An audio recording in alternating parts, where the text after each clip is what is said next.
اللہ اللہ اللہ۔ آج 40 نووی کی جو حدیث ہم پڑھ رہے ہیں اس میں غصے کی ممانعت ہے، شدت کے ساتھ، تکرار کے ساتھ۔ اس کے لیے تمہیداً میں نے سورہ آل عمران کی 2 آیات آپ کو سنائی ہیں۔ وہاں ارشاد ہوتا ہے وَسَارِعُوا إِلَىٰ مَغْفِرَةٍ مِّن رَبِّكُمْ، اے مسلمانوں دوڑ لگا دو اور آگے سے آگے نکلنے کی کوشش کرو۔ مسارعت کے معنی ہوں گے تیز دوڑنے میں ایک دوسرے کے ساتھ مقابلہ کرتے ہوئے آگے نکلنے کی کوشش۔ سارعوا الی مغفرۃ من ربکم، اپنے رب کی مغفرت کی طرف دوڑو اور دوڑ میں مقابلہ کرو، ایک دوسرے سے آگے نکلنے کی کوشش کرو۔ وجنت، اور اس جنت کی طرف دوڑ لگاؤ، عرضها السماوات والارض، جس کا پھیلاؤ آسمانوں اور زمین جتنا ہے۔ وَأُعِدَّتْ لِلْمُتَّقِينَ، وہ تیار کی گئی ہے، سجائی گئی ہے، اسے پورے اہتمام کے ساتھ تیار کیا گیا ہے اہل تقویٰ کے لیے۔ ان اہل تقویٰ کے کچھ اوصاف کیا ہیں؟ الذین ينفقون فی السراء والضراء، وہ لوگ کہ جو خرچ کرتے ہیں، مراد ہے اللہ کی راہ میں، اور اللہ کی راہ میں خرچ کرنے کی 2 مدیں ہیں۔ اللہ کی رضا کے لیے اس کے بندوں میں سے جو محتاج ہوں، جن کو کوئی ضرورت لاحق ہو، ان کی مدد کرنا، یتیم ہوں، بیوائیں ہوں، مسکین ہوں، کوئی قرض تلے دب گئے ہوں، وہ سب کے سب اس میں آ جائیں گے۔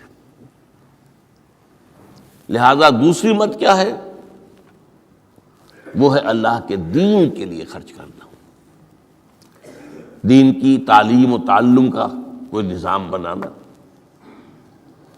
پھر یہ کہ دین کو دوسروں تک پہنچانا، اس کے لیے سارے ذرائع جو بھی کسی زمانے میں ابلاغ کے موجود ہوں ان سب کو استعمال کرنا، اس کے لیے خرچ درکار ہے۔ بہرحال میں اس عرض کر رہا تھا کہ یہ 2 مدیں ہیں خرچ کرنے کی۔ الذین ينفقون فی السراء والضراء، مسرت کی حالت میں آدمی کے پاس کافی ہے، غنی ہے، تب خرچ کر رہا ہے، تو ظاہر بات ہے اس حالت میں طبیعت پر اتنا بوجھ نہیں ہوتا خرچ کرنے میں، لیکن خود تنگی محسوس کر رہا ہو پھر خرچ کرے، یہ گویا کہ اس سے اگلا ایک قدم ہے، ضراء ہے، تکلیف کے اندر بھی ہو تو خرچ کرے۔ والکاظمین الغیظ، اور وہ لوگ جو اپنے غصے کو پی جانے والے ہوں۔ والعافین عن الناس، اور غصہ ظاہر بات ہے آتا ہے کسی شخص کی کسی غلطی پر، کسی خطا پر، یا وہ اس نے آپ کے ساتھ کوئی زیادتی کی ہے، تبھی تو غصہ آئے گا نا۔ لہذا غصے کو تو پی جاؤ اور لوگوں کو معاف کرو۔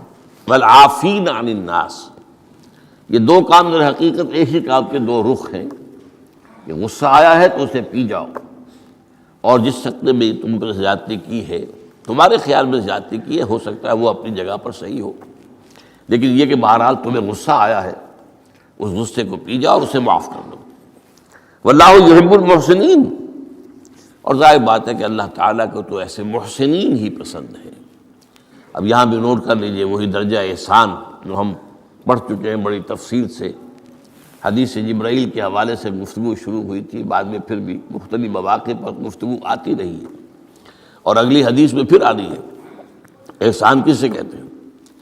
تو اللہ تعالیٰ کو ایسے محسن جو اپنے اس دین کو خوبصورت بنا لے، دین ان کا جو ہے اور دینی زندگی ان کی جو ہے وہ دل کو لبھانے والی ہو، وہ لوگوں کو پسند آنے والی ہو، بلکہ یہ کہ اس کے اندر جو ہے وہ حسن جو ہے دل آویزی پیدا ہو جائے۔ تو اس آیت کے حوالے سے میں آج پھر حدیث آپ کو سنا رہا ہوں۔ اس کے راوی حضرت ابو ہریرہ ہے رضی اللہ تعالی عنہ، انہوں نے ذکر کیا ہے اور اس کی روایت کی ہے امام بخاری نے کی ہے رحمہ اللہ، ان رجلا قال للنبی صلی اللہ علیہ وسلم، ایک شخص نے حضور صلی اللہ علیہ وسلم سے عرض کیا، اوصی نہیں، حضور مجھے کچھ وصیت فرمائیے۔ اوصا یوسی ایصاءً، وصیت کرنا، وصا یوصی توصیتاً، اس کے معنی بھی وہی ہے۔ وصا یوصی کے معنی ہو جائیں گے تدریجاً، مسلسل وصیت کرتے رہنا، نصیحت کرتے رہنا۔ اور ایک ہے، ایک مرتبہ آپ نے ایک بات کہہ دی ہے، اوصی نہیں، مجھے وصیت فرمائیے، مجھے نصیحت فرمائیے۔ قال لا تغضب، آپ نے ایک ہی بات فرمائی، غصہ نہ کیا کرو، مغلوب الغضب نہ ہو جایا کرو، کہ غصہ آئے اور تم پر چھا جائے، تمہارے اوپر اپنا غلبہ کر دے۔ فردد مرارا، اب اس شخص کے دل میں شاید کوئی اور بات تھی، اس نے پھر پوچھا، اوصنی حضور، بس کیجیے وصیت مجھے۔ آپ نے پھر فرمایا لا تغضب، پھر پوچھا، وہ تکرار کرتا رہا اور حضور نے بھی ہر مرتبہ وہی بات کہی۔ اب اس سے اندازہ ہو جاتا ہے کہ یہ بات کتنی اہم ہے۔ پہلی بات تو میں آپ کو یہ بتا دوں کہ غصہ آ جانا کوئی غیر فطری بات نہیں ہے۔ غصہ اللہ تعالیٰ نے انسان میں رکھا ہوا ہے۔ البتہ غصے کے اعتبار سے حضرت حسن، غالباً حسن بصری رحمہ اللہ، ان کا ایک قول بڑا حکیمانہ ہے، بہت حکیمانہ ہے۔ وہ فرماتے ہیں کہ ایک انسان تو وہ ہوتا ہے جو پورا انسان ہوتا ہے، مکمل انسان ہوتا ہے، ایک ہوتا ہے نصف رجل، آدھا انسان، وہ انسانیت کے معیار پر پورا نہیں اترتا، ہاں نصف تک آ جاتا ہے۔ اور ایک انسان ہوتا ہے لیس برجل، وہ انسان ہوتا ہی نہیں، وہ حیوان ہوتا ہے۔ پورا انسان وہ ہے جسے غصہ دیر میں آئے اور جلدی رفع ہو جائے، اور آدھا انسان وہ ہے جسے غصہ جلدی آئے لیکن جلدی رفع بھی ہو جائے، یا دیر میں آئے تو دیر میں رفع ہو، یہ دونوں برابر ہو جائیں گے۔ جلدی غصہ آیا، جلدی ختم بھی ہو گیا، دیر میں آیا، دیر لگا دی جانے میں بھی۔ اور جو شخص سرے سے انسانیت کا مستحق ہی نہیں کہ اسے انسان مانا جائے، اسے غصہ جلدی آ جائے اور دیر میں جائے، تو وہ اصل میں پھر انسان نہیں ہے، وہ اخلاقی اعتبار سے پورا انسان کہلانے کا مستحق نہیں ہے۔ تو غضب کے اعتبار سے یہ تین درجے جو ہے وہ سامنے رہنے چاہیے۔ پھر مزاجوں کی بات بھی ہوتی ہے۔ اللہ تعالیٰ نے مختلف مزاج بنائے ہیں، بعض طبائع کے اندر جمال کا عنصر زیادہ ہوتا ہے، جمالی شخصیت، خوبصورت شخصیت طبعاً۔ بعض جلالی مزاج کے لوگ ہوتے ہیں، یہ ہمارے بزرگوں میں بھی ہوتا ہے، دیندار لوگوں میں بھی ہوتا ہے، یہاں تک کہ نبیوں میں بھی ہے۔ حضرت موسیٰ علیہ السلام جلالی طبیعت کے آدمی تھے، آپ کو معلوم ہے، ان کے واقعات تو ہمارے سامنے ہیں جو قرآن میں موجود ہیں، کہ ایک قبطی کا اور ایک اسرائیلی کا جھگڑا ہو رہا تھا، اس اسرائیلی نے مدد مانگی تو حضرت موسیٰ نے ایک مکہ لگایا ہے اس قبطی کو اور اس کی جان نکال دی۔ تو ان کے غضب کا، ان کی جلالی طبیعت کا یہ عالم ہے۔ اور اس کا سب سے بڑا نقشہ جو قرآن مجید میں آتا ہے کہ جب اللہ تعالیٰ نے جب ہجرت ہو گئی اور مصر سے حضرت موسیٰ علیہ السلام اپنی قوم کو لے کر، بنی اسرائیل کو لے کر نکل آئے، دریا یا سمندر بھی اللہ نے پار کرا دیا، سمندر کو یا دریا کو پھاڑ کر، اس کے بعد وہ مرحلہ آیا کہ انہیں اب شریعت دی جائے، اس لیے کہ اصل میں ہجرت کے بعد پھر شریعت آتی ہے۔ ہجرت سے پہلے کا وقت جو ہے وہ تو ایک کشاکش کے اندر گزرتا ہے، جیسے کہ 12 برس حضور کے مکے میں ہے، ایک کشاکش ہے جسے ہم عام طور پر کشمکش کہہ دیتے ہیں، ایک سٹرگل ہے، اس میں مصیبتیں ہیں، تکلیفیں ہیں، ماریں کھائی جا رہی ہیں وغیرہ وغیرہ۔ تو ابھی کسی تفصیلی شریعت کے لیے جانے کا موقع نہیں تھا۔ نماز بھی جا کر 5 وقتہ جو ہے وہ سن 1190 میں فرض ہوئی ہے، یعنی آپ سمجھئے کہ ہجرت سے 1-1.5 سال پہلے۔ اس کے علاوہ زکوٰۃ کا کوئی نظام ابھی باقاعدہ کہ یہ اتنے میں سے اتنا کوئی نہیں۔ ہاں عام طور پر لفظ زکوٰۃ استعمال ہوا ہے، اپنے مال کو پاک کرو، پاک کرتے رہا کرو، مال میں سے صدقہ خیرات نکالتے رہا کرو، اس سے وہ مال پاک ہو جاتا ہے۔ تو اسی طریقے سے جو ہجرت آئی حضور پر، جو ہجرت کے بعد شریعت نازل ہوئی مدینہ منورہ میں، اور دورہ ترجمہ قرآن میں یہ بات واضح میں کر دیا کرتا ہوں کہ اس شریعت کا بلو پرنٹ جو ہے، یہ لفظ آپ میں سے بہت سے حضرات جانتے ہوں گے، کوئی عمارت بنانی ہو تو اس کا جو نقشہ بنتا ہے پہلا وہ ایک نیلے کاغذ پر بنتا ہے، بلو پرنٹ۔ تو بلو پرنٹ جو ہے اس شریعت محمدی علی صاحب الصلاۃ والسلام کا، وہ سورہ بقرہ میں تیار ہو گیا۔ پھر اس میں جو تفاصیل کے اور پورے جو خد و خال آئے ہیں وہ پھر سورہ نساء اور سورہ مائدہ اس کی تکمیل کی صورت۔ بہرحال جب حضرت موسیٰ کو اب اللہ تعالیٰ نے طلب کیا 40 دن کے لیے کوہ طور پر، اس کو ہم چلہ بھی کہہ سکتے ہیں، 40 روز کی اللہ تعالیٰ نے ان سے ریاضت کروائی، مشقت، روزہ اور یہ کہ عبادت اور ذکر الہی۔ اس کے بعد انہیں اللہ نے تورات عطا فرما دی۔ اس میں آپ کو یاد آ جانا چاہیے حضور سے بھی قرآن مجید کے نزول سے قبل اسی طرح کا معاملہ غار حرا میں آپ کی جو خلوت گزینی ہوتی تھی، اور وہاں پر جو بھی آپ اب کیا عبادات کرتے تھے یہ ہمیں معلوم نہیں ہے، لیکن یہ ہے کہ عام طور پر جو محدثین نے کہا ہے کان صفت تعبدہ فی غار حرا التفکر بالاعتبار، غور و فکر کرتے تھے یہ کائنات کیا ہے، کیا اس کا نظام ہے، یہ معاشرہ ہمارا کدھر جا رہا ہے، یہ خرابیاں کیوں بڑھ رہی ہیں، یہ کیوں انسان کا خون کرتا ہے، یہ کیا بات ہے، یہ کیا وجہ ہے کہ کچھ لوگ بھوکے مر رہے ہیں اور کچھ لوگ جو ہے ان کے پاس بہت دولت جمع ہو گئی، یہ غور و فکر جو ہے تو یہ آپ کا رہا ہے بہرحال۔ لیکن یہ کہ تخلیہ اور غار میں آپ کا قیام یہ اپنی جگہ پر ثابت ہے۔ تو اسی طریقے سے وہاں 40 دن کا معاملہ ہوا حضرت موسیٰ علیہ السلام کے ساتھ۔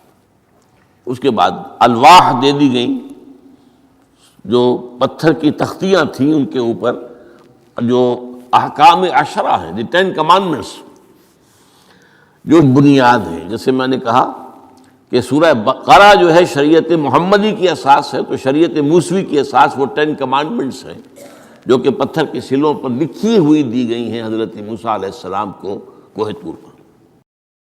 اب پیچھے کیا ہوا؟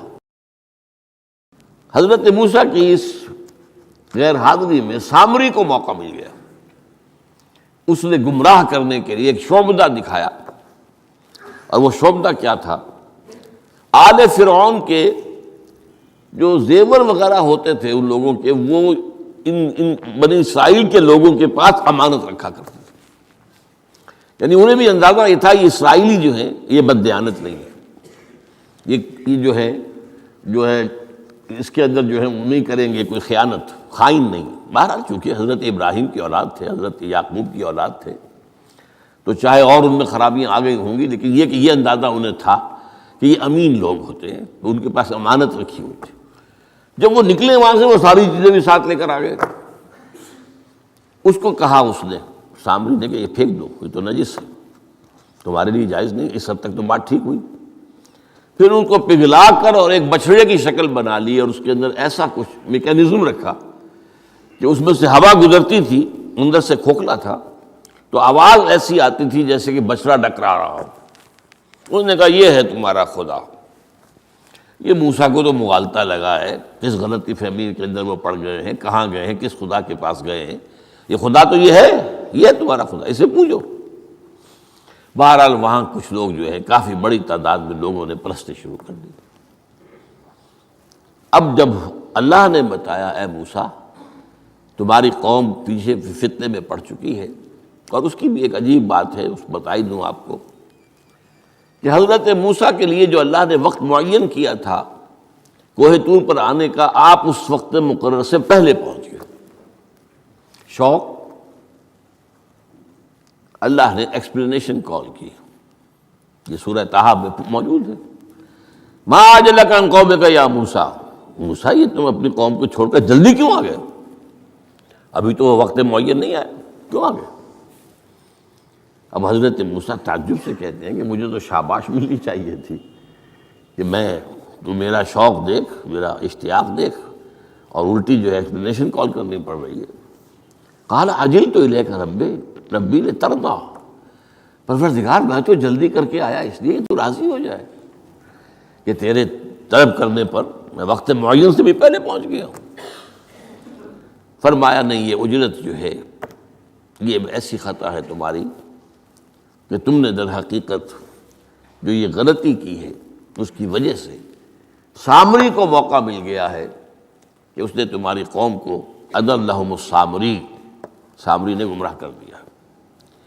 یہ خبر پا کر اب حضرت موسیٰ علیہ السلام جب آئے ہیں واپس اپنی قوم، اس کے لیے جو الفاظ آئے ہیں یہ سورہ اعراف کے اندر ہے، فلما رجع موسیٰ الی قومہ غضبان آسفا۔ یہ غضبان، یہ غضب کی ایک انتہائی شکل ہے۔ اس وزن پر عربی زبان میں جو الفاظ آتے ہیں وہ کسی شے کی شدت کو ظاہر کرتے ہیں۔ انا جوعان، میں بھوک سے مرا جا رہا ہوں۔ انا عطشان، میں پیاس سے مرا جا رہا ہوں۔ اسی طرح رحمان، جس میں رحم جو ہے وہ ٹھاٹھے مارتے سمندر کے مانند ہے۔ تو اس وزن پر جو الفاظ آتے ہیں اسی وجہ سے غضبان، تو میں کہہ رہا تھا یہ ہے جلالی طبیعت حضرت موسیٰ علیہ السلام کی، کہ انہیں جب یہ اندازہ ہوا کہ میری قوم کے کچھ لوگ جو ہیں وہ اس طریقے سے گمراہ ہو گئے، مشرک ہو گئے، وہ شرک بھی جلی شرک، خفی شرک نہیں، باقاعدہ ایک پرستش جو ہے ہو رہی ہے ایک بشرے کی، اسے خدا مانا جا رہا ہے۔ اسفا، بہت ہی متاسف۔ اب یہ دو الفاظ آ گئے، غضبان اسفا، ایک جانب غضبناک اور دوسری طرف انتہائی افسوس اور رنج کی کیفیت۔ چنانچہ وہاں آ کر جو الفاظ قرآن مجید میں آئے ہیں اسی جلالی طبیعت کا مظہر، وَأَلْقَى الْأَلْوَاحَ، وہ جو لے کر آئے تھے تختیاں وہ تو آپ نے ڈال دی۔ وَأَخَذَ مِرَاسَ أَخِيهِ يَجُرُّهُ إِلَيْهِ، اپنے بھائی حضرت ہارون کا سر پکڑ کر، بلکہ داڑھی کے بال پکڑ کر اور پیشانی کے بال پکڑ کر گھسیٹا، یہ تم نے کیا کیا؟ میں تمہیں خلیفہ بنا کر گیا تھا یہاں، تمہارے ہوتے ہوئے اور یہ کام ہو گیا، تم کیوں نہ میرے پیچھے آ گئے مجھے بتانے کے لیے؟ بہرحال چونکہ خلیفہ بنا کر گئے تھے، انہیں رہنا تو وہاں تھا، لیکن انہوں نے کہا کہ مجھے اندیشہ یہ ہوا کہ آپ یہ کہیں گے کہ تم نے بنی اسرائیل میں تفرقہ پیدا کر دیا، اس لیے میں نے برداشت کیا، کیا کر روکتا رہا میں، لیکن یہ کہ میں نے ان کے درمیان جو ہے کوئی بہت بڑا قدم نہیں اٹھایا۔ لیکن بہرحال اس کے بعد جو قدم اٹھایا گیا وہاں پر وہ فیصلہ کیا گیا کہ 12 قبیلوں میں سے ہر قبیلے کے جتنے لوگوں نے یہ شرک کیا ہے اسی قبیلے کے لوگ جو توحید پر قائم رہے ہیں وہ اپنے بھائیوں کو قتل کریں اور ذبح کریں۔ تو تورات کی روایت کے مطابق 70,000 یہودی قتل ہوا، اور یہیں سے قتل مرتد کی سزا اسلام میں یہ قتل ہے۔ یہ سب بات لوگ کہتے ہیں جو منکرین حدیث ہیں آج کل اور روشن خیال ہیں، اور جو اپنی روشن خیالی کا جو سند لینا چاہتے ہیں مغرب سے، تو مغرب کا تصور تو یہ ہے کہ یہ انسانی حقوق میں سے ہے، ایک مسلمان ہے اسے اگر عیسائیت پسند آ گئی عیسائی ہو جائے، اس کا حق ہے، وہ کوئی مجرم تو نہیں۔ یہ تمہاری شریعت میں یہ کہ قتل کر دیا جائے، یہ تو در حقیقت جو بنیادی حقوق ہے انسان کے اس کے خلاف ہے۔ اسی طریقے سے ایک مرد اور ایک عورت رضامندی سے زنا کرتے ہیں، آپ کو کیا اعتراض ہے؟ یہ ان کا حق ہے۔ ہاں، مائنر نہ ہو، چھوٹے نہ ہو، نابالغ سے زنا نہ کیا گیا ہو، جبر نہ کیا جائے، جبر کریں گے تو مجرم ہو جائیں گے، لیکن اگر رضا کے ساتھ باہمی رضامندی سے وہ کرتے ہیں زنا تو کوئی جرم نہیں ہے، ان کی مرضی ہے۔ تو یہ سارا تصور جو ہے حقوق انسانی کا جس طرح کا ایک مبالغہ آمیز تصور دنیا میں ہو گیا ہے، اس کی روح سے ہمارے ہاں بھی جو لوگ ہیں جو انہی کو ماڈل بنا رہے ہیں اب، تو وہ کہتے ہیں کہ ذا قرآن میں کہاں ہے مرتد کی سزا، اس طرح قرآن میں کہاں رجم کی سزا؟ تو یہ جان لیجئے کہ یہ دونوں سزائیں حضور نے اپنی سنت کے ذریعے سے نافذ کی ہیں، لیکن اخذ کی ہیں تورات سے۔ ظاہر بات ہے کہ حضور سے پہلے جو شریعت موسوی تھی وہ لاگو تھی. یہودیوں کے لیے شریعت موسوی تھی، آج تک بھی ہے. عیسائیوں کے لیے بھی حضرت مسیح یہی کہہ کر گئے تھے کہ یہ نہ سمجھنا کہ شریعت موسوی کو ختم کرنے آیا ہوں میں. Law of Moses, don't think I have come to destroy law. This law of Moses will be applicable to you. وہ تو سینٹ پال نے ختم کیا ہے. اور آج کی عیسائیت جو ہے یہ عجیب مذہب ہے جس میں کوئی قانون ہے ہی نہیں. لیکن یہ کہ اسلام میں بہرحال انسانی حقوق کے بھی حدود ہیں، ان حدود کے اندر انسانی حقوق ہوں گے. ہاں اگر آپ مسلمان ہیں اور آپ کو کوئی اور پسند آ گیا، آپ مسلمان ملک کو چھوڑ دیجیے، دارالاسلام کو چھوڑ دیجیے، بات چلے جائے گی. لیکن یہ ہے کہ دارالاسلام میں رہتے ہوئے آپ کو اختیار نہیں ہے. اس کی وجہ ہے کیونکہ اسلامی ریاست کی بنیاد ایک نظریے پر ہے. وہ نسل پر نہیں ہے، وہ رنگ پر نہیں ہے، وہ زبان پر نہیں ہے، نظریے پر.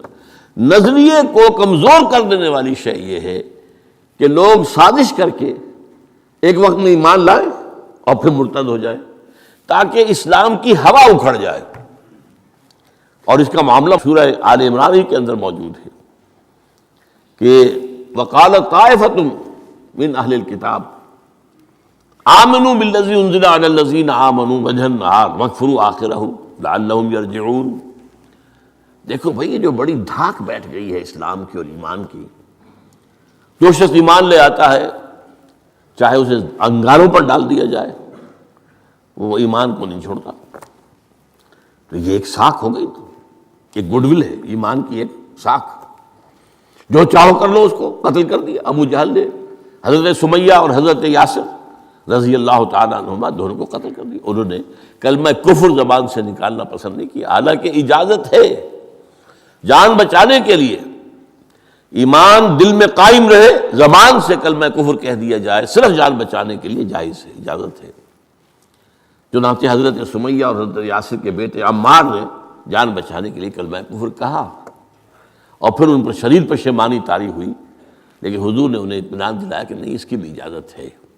باقی جو مقام تمہارے والدین نے حاصل کیا وہ تو بہت مقام ہے، لیکن وہ عظیمت اپنی جگہ، یہ رخصت بھی اپنی جگہ، دین کا ایک حصہ ہے. بہرحال سازش کیا کی؟ آمنوا بالذی انزل علی الذین آمنوا وجہ النہار. ایسے کرو کہ صبح کے وقت تو ایمان لے آؤ، اے لوگو، اے مسلمانوں، جو کتاب تم پر نازل ہوئی ہم بھی ایمان لاتے ہیں، ہم بھی مومن ہو گئے. دن بھر رہو. اب اس میں یہ اضافے میرے ہیں، ذرا حضور کے قریب رہو، صحبت قریب سے، تاکہ لوگ دیکھ لیں یہ دن بھر حضور کی صحبت میں رہے ہیں، قریب رہے ہیں. شام کو کافر ہو جاؤ، مرتد ہو جاؤ، یہ دیکھ لیا ہم نے، یہ تو دور کے ڈھول سہانے ہیں، ہم نے اندر جا کر دیکھ لیا، کوئی بات ہے ہی نہیں، کوئی خاص بات نہیں. اس سے کیا ہوگا؟ لعلہم یرجعون. کچھ نہ کچھ لوگ ضرور جو ہیں وہ متزلزل ہو جائیں گے. آخر سب لوگ تو برابر کے نہیں ہوتے، نہ ہر زن نست و نہ ہر مرد مرد. کمزور ایمان والے لوگ بھی تو تھے نا آخر، اور ان سے بھی نیچے منافقین بھی موجود تھے. لیکن کمزور ایمان والوں کے دل کے اندر بھی خدشہ پیدا ہوا ہوگا، وسوسہ اندازی کا شیطان کو موقع مل گیا کہ بھائی کوئی بات دیکھی ہوگی نا، انہوں نے بڑے بھلے لوگ تھے، بڑے اچھے لوگ تھے، بڑی نیک نیتی سے ایمان لائے تھے، اور حضور کی صحبت میں اور محفل کے اندر بڑے مؤدب ہو کر بیٹھے رہے تھے، بڑی توجہ سے انہوں نے حضور کا کلام سنا تھا. تو آخر کوئی بات تو ہوگی نا جو دیکھی ہے انہوں نے، تبھی تو وہ جو ہے وہ اسلام کو چھوڑ کر چلے گئے. اس فتنے کا سد باب کرنے کے لیے قانون بنا ہے، جو اسلام لائے دیکھ بھال کر لائے. اس لیے کہ ظاہر بات ہے کہ یہ تو اب ایک وادی، اس کے اندر قدم رکھنا ہے جس میں مشکلات بھی آئیں گی، تکالیف بھی آئیں گی. لیکن یہ کہ بہرحال اس سے رجوع کرنے کا پھر حق نہیں ہوگا. اسلام اگر چھوڑو گے تو قتل کیے جاؤ گے. یہ کنڈم کرنا اس کو شریعت اسلامی کے خلاف بغاوت ہے. قرآن میں نہیں ہے، لیکن از روئے قرآن تورات پر بھی لفظ قرآن کا اطلاق ہوتا ہے. چنانچہ مکے کے کفار اور مشرکین کا قول نقل ہوا ہے قالوا لن نؤمن بهذا القرآن والذی بین یدیہ، انہوں نے کہا نہ تو ہم اس قرآن پر ایمان لائیں گے جو محمد پیش کر رہے ہیں، اور نہ اس قرآن پر جو ان سے پہلے ہے۔ تو تورات کو بھی ایک معنی میں قرآن کا لفظ جو ہے اس کا اطلاق ہوتا ہے۔ تو حضور صلی اللہ علیہ وسلم نے یہ دو سزائیں جو ہیں، قتل مرتد اور رجم کی سزا بھی، ظاہر بات ہے قرآن میں نہیں ہے، ہم مانتے ہیں قرآن میں نہیں ہے، لیکن شریعت جو ہے وہ صرف قرآن پر مبنی نہیں ہے۔ بس یہ بات ایک اصول موٹی، شریعت کی دو بنیادیں مستحکم ہیں، مستقل بالذات ہیں، انڈیپینڈنٹ آف ایچ ادر، کتاب اللہ و سنت رسول صلی اللہ علیہ وسلم، اللہ کی کتاب اور اللہ کے رسول کی سنت، صرف قرآن نہیں ہے۔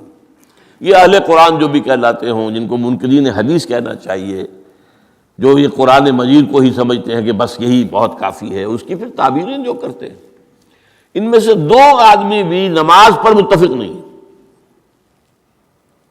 نماز کتنی ہوں گی، نماز ہے بھی کہ نہیں، صلاۃ کے معنی نماز ہے بھی کہ نہیں، متفق نہیں، کیسے ہوں گے؟ تو سنت رسول سے معین ہوا ہے، صلو کما رأیتمونی اصلی، نماز پڑھو جیسے مجھے دیکھتے ہو میں نماز پڑھتا ہوں، سارا معاملہ تو اس سے ہے۔ تو بہرحال اس اعتبار سے یہ جو میں نے آپ کو حضرت موسیٰ علیہ السلام کا معاملہ بتایا، تو اس میں ایک بات قائم کرنا چاہتا ہوں آپ کے ذہن میں، کہ غضب کب آتا ہے انسان کو، غصہ کب آتا ہے؟ کسی نہ کسی حمیت پر زد پڑتی ہے تو غصہ آتا ہے، یا تو حمیت ذات ہے، آپ نے محسوس کیا میری ذات کے اوپر جو ہے حملہ کیا گیا ہے، میری شہرت پر، میری عزت پر،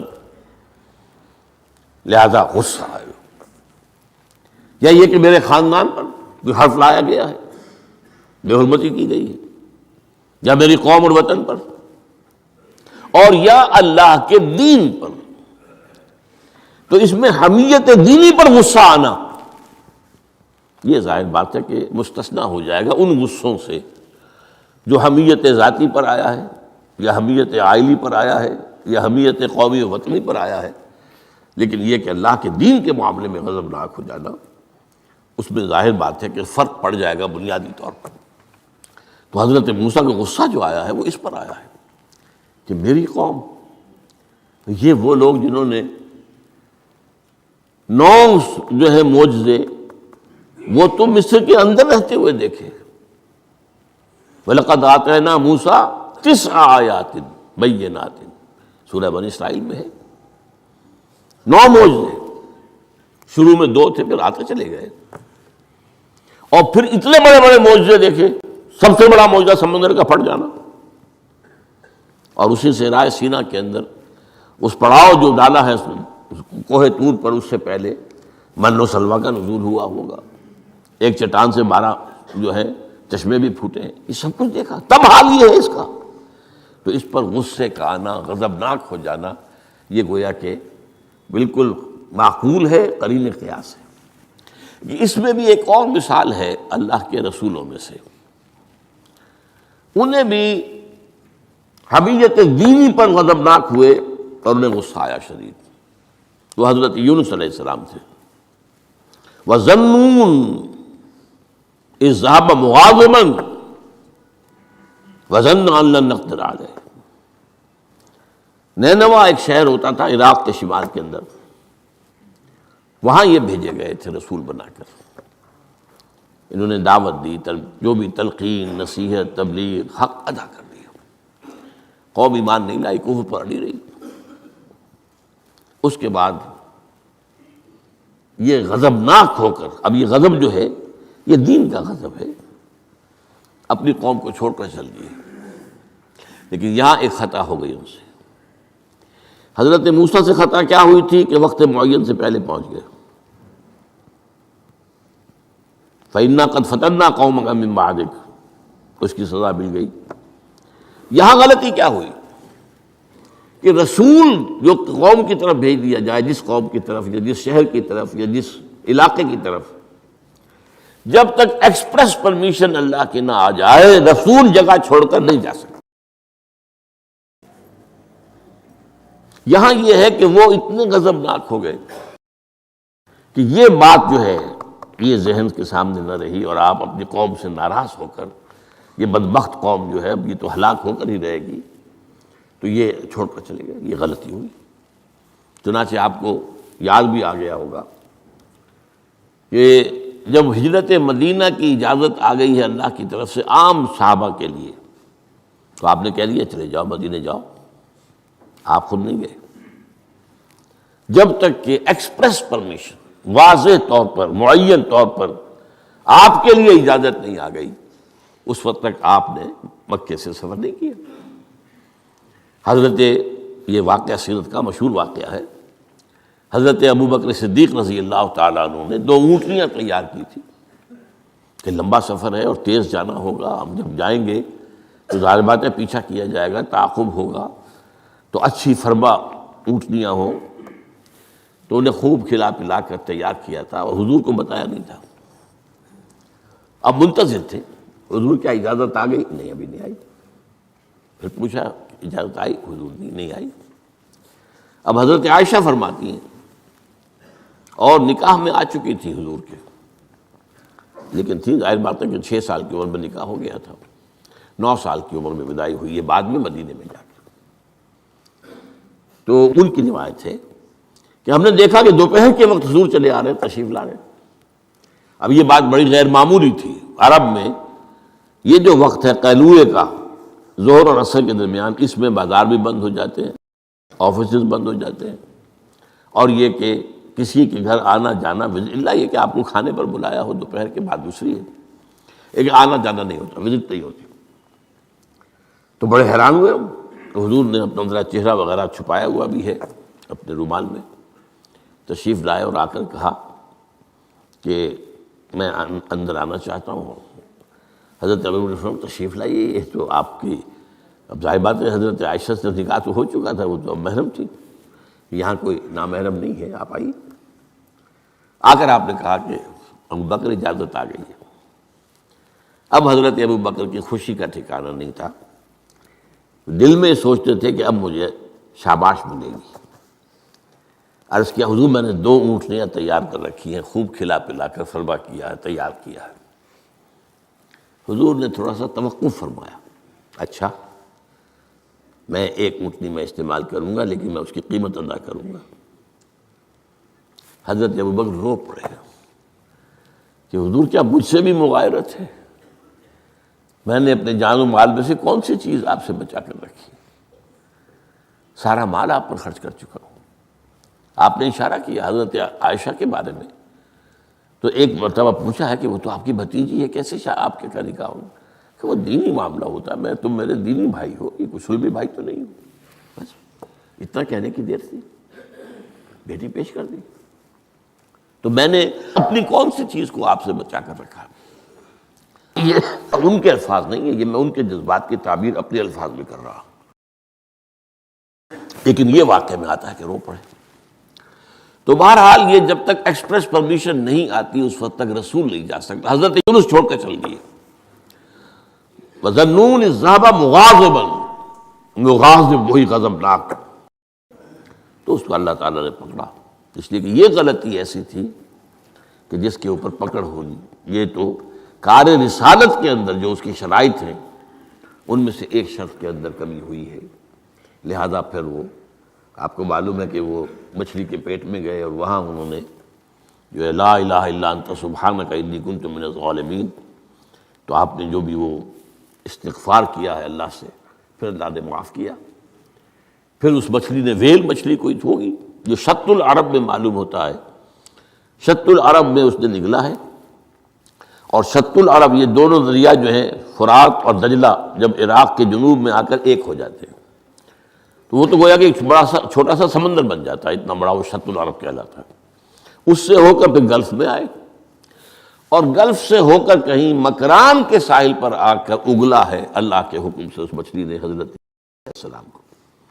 اس پر ایک تحقیقی مضمون میثاق میں ایک زمانے میں شائع ہوا تھا، میں اب اس وقت اس کی تفصیل میں نہیں جا سکتا، کہ اس علاقے میں حضرت یونس علیہ السلام کو اور پھر وہ اس کے ساحل پر پڑے رہے، تو معلوم ہوا کہ یہاں پر غضبناک ہو جانا اگرچہ تھا حمیت دینی کی وجہ سے، لیکن وہاں بھی جو بنیاد ہے دین کی اور جو اس کے جو شرائط ہیں ان میں سے کسی کو کراس کرنے کی اجازت نہیں ہے۔ اس میں سے اگر کسی رسول سے بھی ہوا ہے تو پھر یہ کہ اللہ تعالیٰ کی طرف سے گرفت ہوئی ہے۔ اور یہاں یہ نوٹ کرا دوں میں آپ کو، ہم جو مبالغے آمیزی کیا کرتے ہیں نعتوں کے اندر، اور آج کل انتہا ہوئی ہے ٹی وی کے اوپر، بعض چینلز کے اوپر نعتوں ہی نعتیں، نعتیں ہی نعتیں، نعتیں ہی نعتیں، پھر ان کے اندر جو مبالغے ہوتے ہیں۔ حضور نے فرمایا ہے مجھے یونس ابن متہ پر بھی فضیلت مت دو۔ اب یونس ابن متہ وہ ہیں واحد رسول جن سے کچھ خطا ہوئی ہے اور جس پر سزا ہوئی ہے، باقی اور رسولوں میں سے کسی کے ساتھ ایسی بات ثابت نہیں۔ خطا ہوئی ہے حضرت موسیٰ سے بھی، ما عجلک عن قومک یا موسیٰ، لیکن خطا جو ہے اس کی کوئی سزا حضرت موسیٰ کو نہیں ملی۔ واحد رسول ہیں حضرت یونس علیہ السلام، الا قوم یونس۔ اور اس کا جو فائدہ پہنچا ہے، یہ جو آج کی جدید اکاؤنٹنگ ہے، debit and credit, Hare debit کے اگینسٹ کوئی انٹری برابر کی جو ہے کریڈٹ کی ہوگی، ہر کریڈٹ کے اگینسٹ ڈیبٹ کی ہوگی۔ یہ جو ڈیبٹ ہوا حضرت یونس کے خلاف، یہ کریڈٹ بن گیا قوم کے خلاف، قوم کے حق میں، کہ عذاب کے آثار شروع ہو گئے، جس کے بعد کہ کسی قوم کے لیے دروازہ بند ہو جاتا ہے توبہ کا۔ جیسا کسی فرد کے لیے جب موت کے آثار شروع ہو جائیں اب توبہ کا دروازہ بند ہے، تو جب وہ عذاب کے آثار شروع ہو گئے وہ قوم کو یاد آ گیا کہ یہ بات وہی ہو گئی جو یونس کہا کرتا تھا علیہ السلام۔ گھروں سے نکلے آئے، پوری قوم باہر آ گئی اور چیخ چیخ کر، رو رو کر، گڑ گڑا کر اللہ سے معافیاں مانگی، دعائیں کی، تو اللہ نے ان پر سے عذاب ٹال دیا۔ تو سورہ یونس میں اس کو بیان کیا گیا ہے کہ عذاب الہی کے جب شروع ہو جائیں آثار پھر وہ ٹل نہیں سکتا، الا قوم یونس۔ یہ صرف ایک ہی مرتبہ ہوا ہے، استثناء ہے واحد، حضرت یونس علیہ السلام کی قوم۔ اب آخری نکتہ میں آپ کو بتا رہا ہوں، اس حدیث میں ایک بات بڑی اہم ہے۔ یہ جو آپ نے فرمایا لا تغضب لا تغضب لا تغضب لا تغضب، محسوس ایسا ہوتا ہے کہ یہ در حقیقت ہے شخصی تشخیص اور علاج۔ جو روحانی معالج ہوتے ہیں، ظاہر بات ہے کہ رسول یزکیہم، روحانی معالج سے تزکیہ کرتے ہیں۔ اسی طرح ہمارے ہاں صوفیہ جو ہیں، جنہوں نے اپنا تزکیہ کرایا ہوتا ہے کسی بزرگ سے، وہ پھر دوسروں کا تزکیہ کرتے ہیں۔ یہ ایک سلسلہ ہے جو چل رہا ہے۔ تو اس میں یہ ہے کہ اس تزکیے کے اندر پی کال، مطلب یہ نہیں کہ ایک ہی بات سب کو بتائی جا رہی ہے۔ ایسے بھی اذکار اور راز ہیں جو حضور نے سب کو بتائے۔ ہر نماز کے بعد بعض اذکار ہیں، اللہم اعنا علی ذکرک و شکرک و حسن عبادتک، ایک وہ ہے اللہ تعالیٰ کی حضور کی طرف سے کہ یہ پڑھا کرو، آپ پڑھا کرتے تھے، یہ سب کے لیے۔ لیکن ایک ہے پرسنل، اس لیے کہ اس روحانی معالج کا کے اندر یہ صلاحیت ہونی چاہیے کہ وہ اشخاص کے اندر جو ذاتی، اب کسی کے اندر کوئی مرض ہے، کسی میں کوئی مرض ہے، کسی کے اندر دولت کی محبت زیادہ ہے، کسی کے اندر غصہ جو ہے وہ بہت تیز ہے، کسی کے اوپر شہوت کا غلبہ بہت زیادہ ہے، تو وہ جو کال ہے وہ ہوگی پرسنل کال۔ یہ گویا کہ ایک پرسنل پرسکرپشن ہے اس شخص کے لیے کہ معلوم ہوتا ہے کہ اس کے اندر یہ غضب کا اور غصے کا معاملہ جو ہے وہ ضرورت سے زائد تھا، لہذا اسے حضور نے تکرار کے ساتھ اسی کا مشورہ دیا، اسی کی وصیت فرمائی۔ سبحانک اللہم و بحمدک لا الہ الا انت سبحانک انی کنت من الظالمین۔ اللہ اللہ اللہ لا الہ الا اللہ اللہ اللہ لا الہ الا آمینہ بی بی کے گلشن میں آئی ہے تازہ بہار، آمینہ بی بی کے گلشن میں آئی ہے تازہ بہار، پڑھتے ہیں صلی اللہ وسلم، پڑھتے ہیں صلی اللہ وسلم، آج در و دیوار۔